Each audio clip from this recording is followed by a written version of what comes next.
What is popping? It is your boy Sev7en Taylor, and we are on another dope exclusive live for artists on artists, where artists could come and feel free and just have fun and promote their music and be your best self. Today I am joined with JAWN HOUSTON, all the way from Texas. Everything big in what? Texas. And we are just here to just promote and talk about GANJA, also talk about our solo projects that we're working on, and just share a lot of community and space with each other tonight. I'm so happy to share space with you. I definitely want you to introduce everyone to yourself and, get into your things while I'm setting everything up. Yeah, my name's JAWN HOUSTON. I'm 26 years old. I'm from San Antonio, Texas, currently residing in Oklahoma City. Basically, I'm a rapper, a queer rapper and hyperpop artist from San Antonio. I already said that, sorry. I'm over here getting ahead of myself. Go ahead. We lie. I love music. I love making music. I love meeting new people, and I love creating and making new things with all different people. That's the kind of person I am. Yes, and where could people... music. I love making music. I'm sorry. Where could people find you? Like, what's your social media handles? Everything's under JAWN HOUSTON, like on the display name. Okay.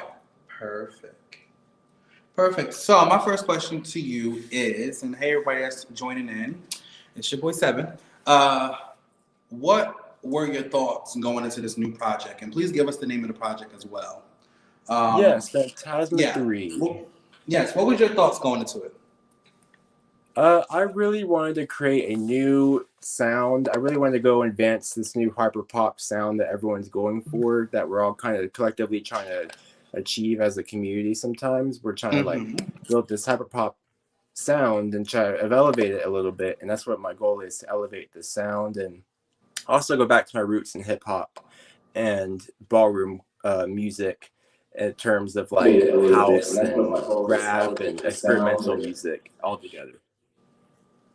I love it. So, sorry, I have a little audio technical difficulties. But anyway, so what was your roots in regards to ballroom? Because I know I love ballroom. I came across the ballroom culture, I want to say I just got out of a relationship at the time. So, no, I wasn't in a relationship. At 2013, 2014 is when I got introduced to ballroom. And I got introduced to it through Amaya Scott, which is, someone that's like, she's trans and she's beautiful and she's an actress and a mogul and many different things. I love her very much. And we follow each other on Twitter. And I just happened to do some searching on the behalf of her because I feel like she was so interesting, like so captivating. I love the nuance of her energy. And when I did follow Amaya and I did start going into it, that's how I kind of just like stumbled into Vogue and what is Vogue and what's the clips and what's all these different things. And that's how like I stumbled into the ballroom scene, world, etc. But let me know about you. So like, what was your influences? What was your take? Like, how did you get into ballroom? Well, first, when I first started coming up and started listening to like queer music, it was like a lot of like Kix the Killa, Loco Ninja, Azealia Banks, people like that were doing like hip house. And that's what really got me into that kind of thing. Like, and then my friend Preston taught me how to Vogue probably about 20. You know how to Vogue? Not too well. I would probably get chopped, to be completely honest. Not chopped. Well, like well, did you ever like upload any clips of you voguing and stuff like that? Yeah, on YouTube I have this one performance I did a while back, 2 or 3 summers ago. I did a show with Rice Quartz for Pride. Okay. And then we did what we do? I did my own little performance where I like vogued and did all that stuff to like a couple songs and yeah, it was pretty fun. I have a video on YouTube that I can send later. Okay. Well, I think that's so dope. I'm just over here doing a lot of career hacks. But I think that's so dope that you're evolving yourself into different spaces and cultures. And I think everyone's experience with voguing and becoming a voguer or just being someone that just appreciates the culture itself. I think everyone has that moment where it's like, oh wow, I really like this. I really want to do this. Or, oh, I just want to. Some people just want to just watch it. They're mesmerized by that. So I Yeah. love the fact that you are someone that, you know, privy yourself into different cultures, and I'm feeling that's where you started to develop John Houston, or you started to, you know, create him through different portals of I would say influences.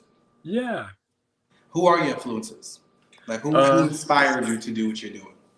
well, when I first started coming up and started writing music, I was about Mm-hmm. 15. I started listening to Nicki Minaj really heavy in high school whenever she first came out. And then that's whenever Pink Friday came out and then Roman Reloaded. And that really Come on, inspired me to like push my pen and come on, switch up Nicki my flow. Minaj. Yes, I love Nicki Minaj. But I love her. And then I love, who else do I love? I love Princess Nokia. I really love Princess Nokia. She has a very genuine energy to her. And I really like Cardi B too. I don't know. There's a Mhm. lot of people I really enjoy. I really like Sophie a lot. A lot, a Okay. lot. She's one of my iconic producers. I used to listen to Pogo a lot, but he's got some stuff on him. But he's a good artist. He's a really good artist. He has a really talented production behind him. Okay. I love it. I love it. Do you feel that would you out of the people that you named, is there anyone that you really would like to collaborate with if it's ever possible? If it was ever possible, I'd probably be Princess Nokia for sure. I feel like that would be a slap, like a banger. Like I would want to do some crazy rock rap stuff with her. I feel like it'd be iconic. Oh yes. I mean, I feel like that would be iconic as well. I think that would be very dope. I think the thing that allured me about your style of music is that it seems like it's in a different dimension, and that's kind of like me. You can't really put me like my origins would be like rap hip hop, but I'm a universal artist. If I want to do a country song today, I'll do it. You know, if I want to do Yeah, a disco song, I'll do it, whatever the situation is. So I like that your sound is very like third dimensional, fourth dimensional, like it's different dimensions, you know, in different songs, and I like that. It's yeah. very futuristic. It has a futuristic vibe to it. What inspired you to like create that way, or you know, like what was that the focal Probably point of you know your sound? Probably Pogo was a big inspiration. So was Sophie when it comes to production. Just Sophie's metallic snares and her very like beautiful but chaotic and distorted, very Mm-hmm. sometimes scary sounding songs. I love it. I love that essence of that. And then the vocal chops that Pogo usually does with the different melodies and harmonies that he does. That's the kind of Right. stuff I wanted to replicate too. And then a lot of video game music I was very inspired by, Mm. very much inspired by. Yeah, video game music is definitely a must. I feel like that's the Yes. most nostalgic parts of our childhoods. You know, like I remember watching Rugrats or watching Hey Arnold or whatever, and you hear certain sounds or certain songs or whatever the situation is, it kind of brings you back right to that place. Like I feel like music for me just brings me back instantaneously to that place of where I was at, what age I was doing, what age I was, what I was doing, and so on and so forth. So, like, how do you feel about nostalgic music? Like, how do you feel about that type of sound? I I love it. It just depends on the situation for some people. If it brings back Mm-hmm. bad memories, of course people don't want to hear stuff like that. But Right, I think when it comes to like good memories and childhood memories and taking you back to a time where you were absolutely at your best, I right, think that it's amazing what music can do, especially nostalgic music and music from behind the times or music that even back then was ahead of its time. Like it's right. crazy. I feel like that's dope. Yeah, and I would say a lot of music that is definitely ahead of its time or different, again, nuance of energy. You feel it. Like there's certain things. Like me and my partner, we listen to a lot of different music. You know, big supporter. He's a big supporter of my music, and he shot a few of my videos, and you know, lend his voice a few times on my tracks as well, like doing intros and stuff.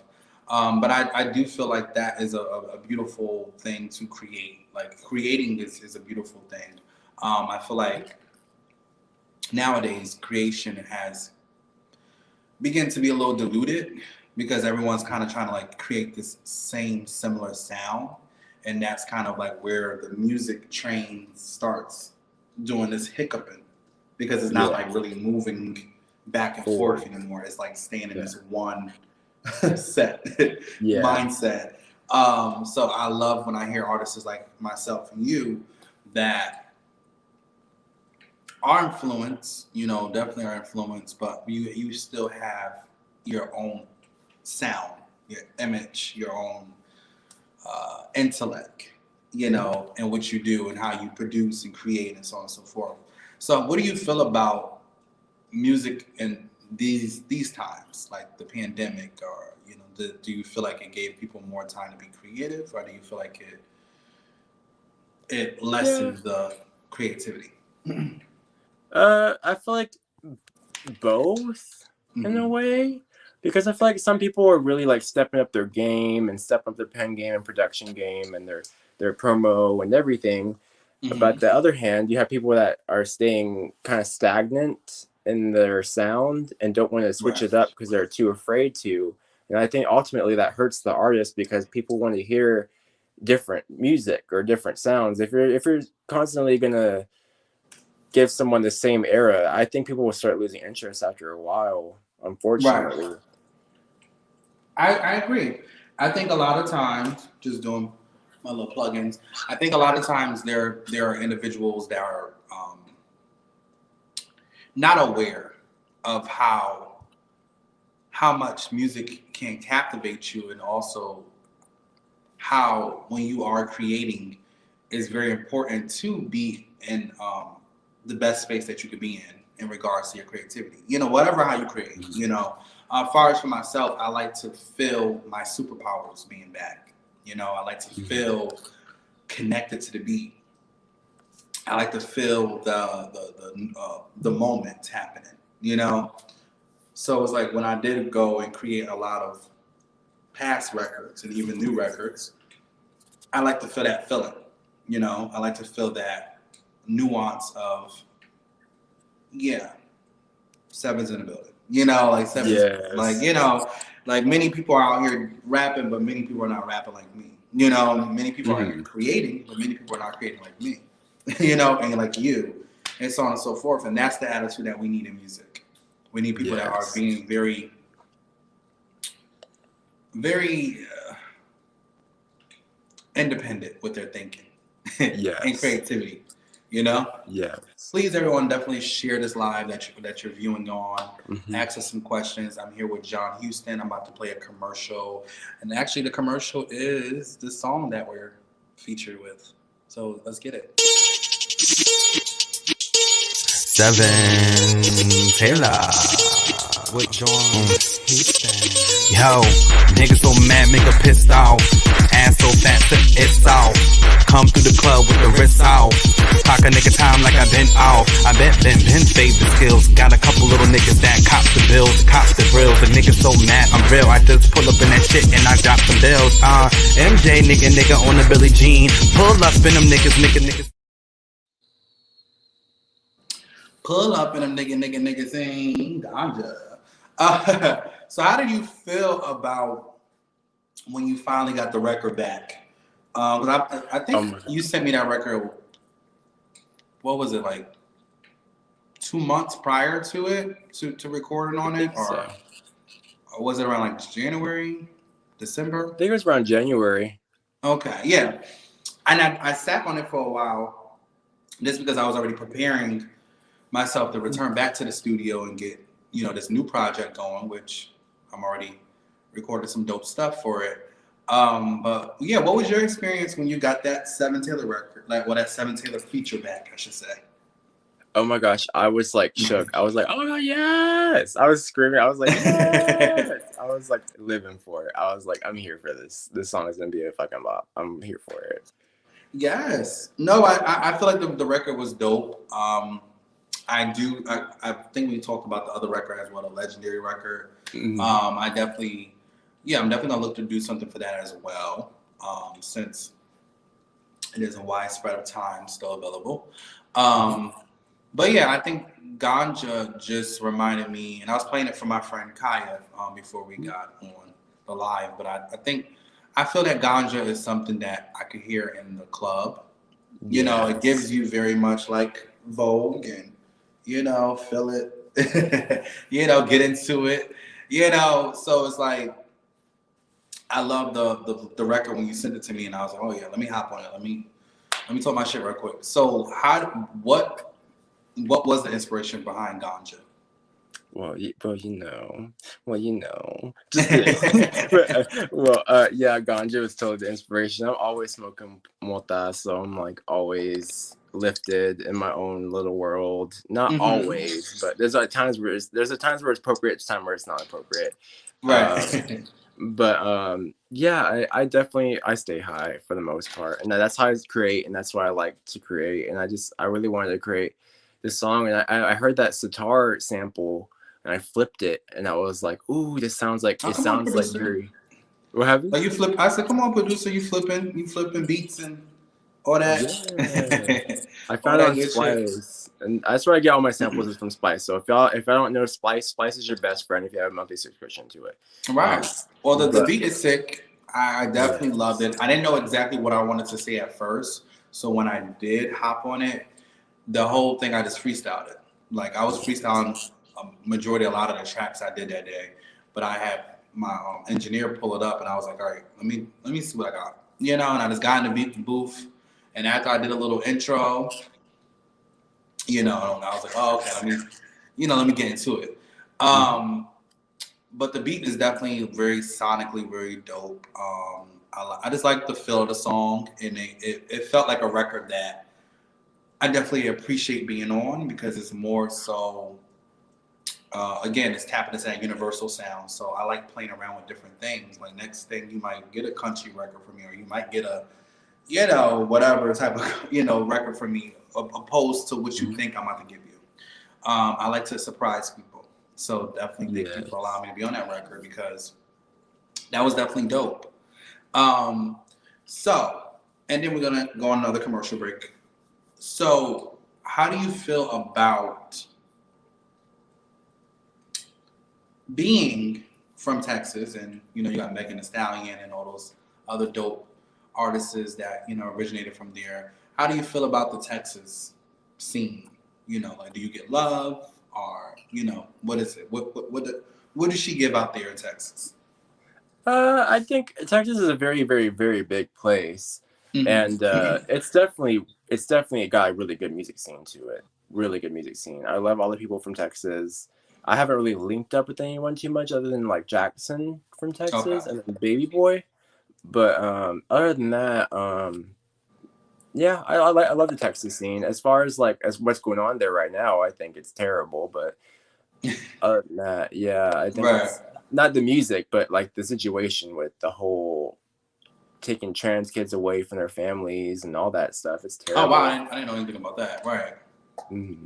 It's Well, terrible. well, yeah, I think there's a whole lot going on in this world right about now that it's like the Yes. possible war, the possible this and that, and it's like, girl, I'm on time, Yeah. Um, I don't know who y'all think about to be in me, Yeah. but nonetheless, I mean, I know like here in Connecticut, and Connecticut and New York sharing that same space, but New York being more of a popular uh, location in regards to music and stuff like that. A lot of people that's from here, that is dope. A lot of people that have made it, like Cassie and all those other individuals, they don't really rep Connecticut. They rep more so other places.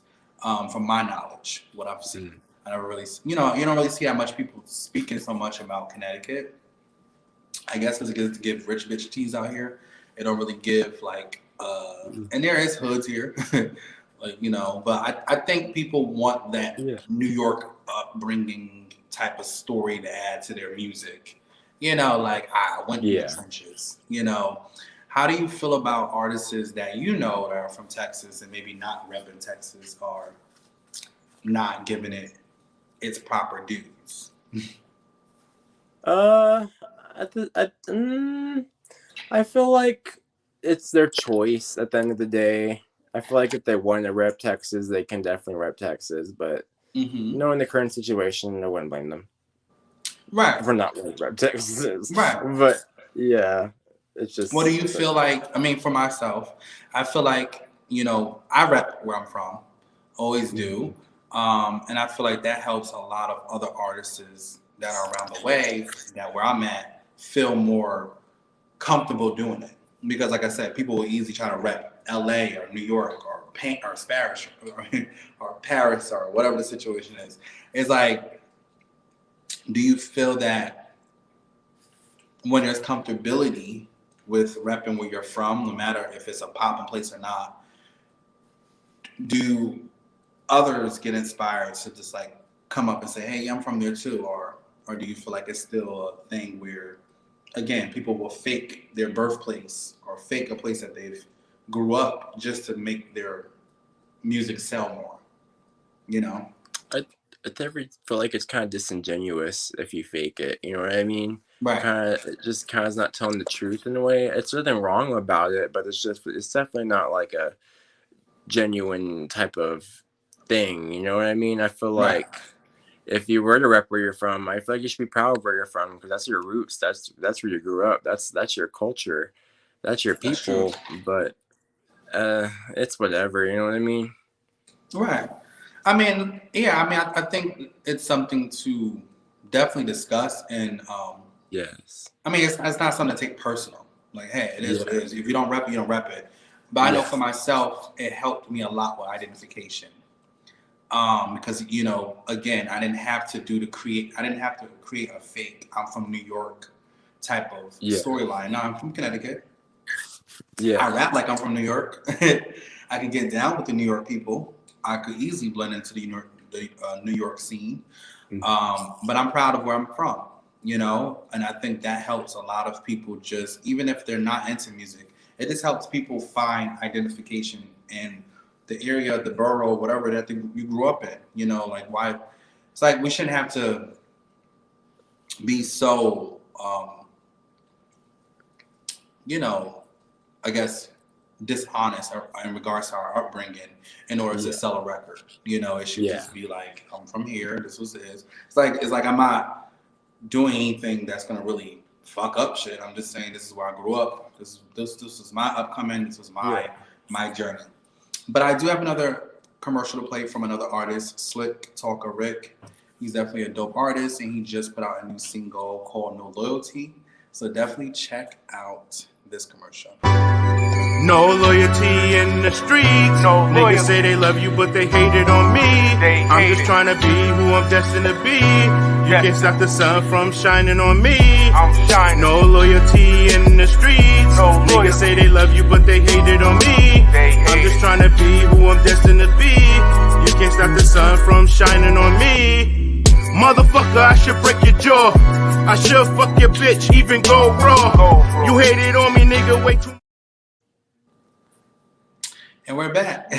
So that's the Slick Talker Rick, and he is on all platforms and social medias. And his new song, No Loyalty, is out now. And I am going to be on his project, and I feel like what he's bringing is that golden age type of gritty hip hop, which is my fave. So yeah, shout outs to Rick. So in conclusion, before we wrap up here and then jump over to Instagram, what are 5 things you would like people to know in regards to just your music or personal foods, hobbies? Like, what are 5 things about JAWN Houston that you would love for the audience to know? Well, I would love people to know that I'm a genuine soul. I love collabing. I really love working with people. I'm constantly creating and constantly. I could tell that. Yeah, that's good. I love that energy too. Yes. And then what else? Okay, I really love miso soup. It's something that I don't know about me, but if y'all ever meet me in person and want to surprise me with a gift, y'all just give me some miso soup or some ramen. Is that like Japanese? Yes, miso soup is really good. What else? I'm gonna try that out. It's really good. I get it all the time. What else do they have? I really like playing video games. I'm constantly on the video games. If I'm not making music or working, I'm doing video games, playing What's your games. favorite video games? Ooh, Zelda, Kingdom Hearts, Pokemon. Right now I'm playing Cyberpunk 2077. That one's been interesting. Okay. Banjo, a lot of Nintendo games. I'm a big Nintendo fan, so if anyone wants to play Animal Crossing, just let me know. Yes, I love it. And I would say, what is something you want us to take away from this project? I really want people to take away that you can create whatever kind of music you want to make, and that it's a safe space and it's your own world whenever you're creating your music. It's no one can tell you right from wrong. There might be certain ways to do things, but there's no wrong way to make music, and it's all a creative expression in itself. And I think people should just love to create and do what they do and stick with it, because you never know, one of your songs might pop off on the radio or something. You never know. Period. I mean, opportunity is everywhere. And even in just by you saying that as well, I definitely want to shout out to Jack, the app, for definitely including Throats by me in their playlist. I didn't know I was in that playlist. That was an honor, and I'm very appreciative of spaces and places that you can put me in, and I definitely appreciate just the love that I've been getting in different ways from all different artists and supporters and etc. So definitely shout out to Jack, and go download y'all, Jack. And be safe. But nonetheless, we are about to continue this promo run over to our Instagrams. So definitely join us in the next good 2 minutes from now. Give us time to get over there and get set up. And yeah, this concludes this. Please, John, tell all the people where they can find you. What's the date or season for the upcoming project? And plug your shit in. You're gonna find me everywhere under JAWN Houston, and I'm on Instagram, Twitter, Facebook. Where else am I? I'm on TikTok. YouTube, TikTok. I just made what's that one? A small. I can't even say the name. It was that cover song app. I just made one of those. I make really bad covers. I don't even know. I know what you're talking about, but I don't know how to say it either. I don't even want to butcher it no more. I don't want to. I don't want to go back behind you and do that. Tear it up as well. Yes. Well, I would say this, put the @ put JAWN Houston, and you should be able to see it. Anyone that's looking to catch the recap, or I should say replay of this, it definitely will be available as soon as this live ends on Twitter, Facebook, and Instagram. I mean, Twitter, Facebook, and YouTube. I'm sorry, y'all. We're headed to Instagram. So Instagram already in my mind. So yeah, give us like 2 minutes and join us over on Instagram.